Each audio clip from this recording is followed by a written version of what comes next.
So in case anybody didn't know, Newt Gingrich is thinking about running for president. He had this so-called big announcement, and all the big announcement was is that he made a website. And it's interesting, if you go to the website, the photo in the background is not a real photo from one of his campaigns or one of his meetings. It's just a stock photo, a multiracial stock photo, showing people in the background cheering for him and waving flags, which it's not real. I can't imagine any African American voting for Newt Gingrich, since he's the most closed-minded bastard on the planet. Newt Gingrich also has another very big problem, and that problem is that he cannot keep his zipper closed. He divorced his first wife while she was in the hospital with cancer so he can marry his second mistress, and then divorced his second wife so he could go on and marry another one of his mistresses. Now, for anyone who even has a light interest in politics, they realize that Newt Gingrich cannot shut the hell up, and he likes to have meetings on family values. And when his second wife questioned the fact that he has meetings on family values when he has no family values of his own, he says back to her, "It doesn't matter what I do, people have to hear what I have to say."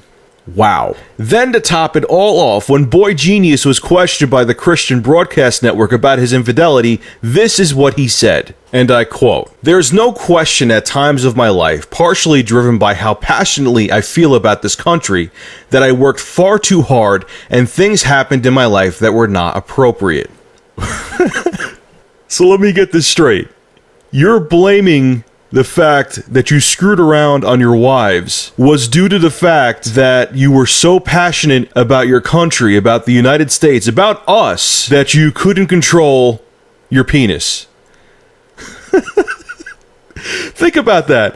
I mean, okay, I understand that a person's personal life should not affect their professional life. I understand that. But any human being that could go on a national television network, look the interviewer straight in the face, and say that he was so passionate about his job that he had to fuck one of his interns. Come on. Could you imagine if this guy was president? What kind of bullshit would he be throwing at us? What kind of excuses?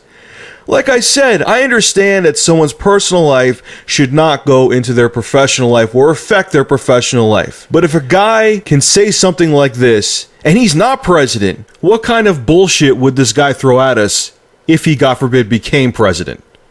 This is Rich of the Verdict, signing out. I feel so passionate about this video that I may go pick up a prostitute. And it's your fault.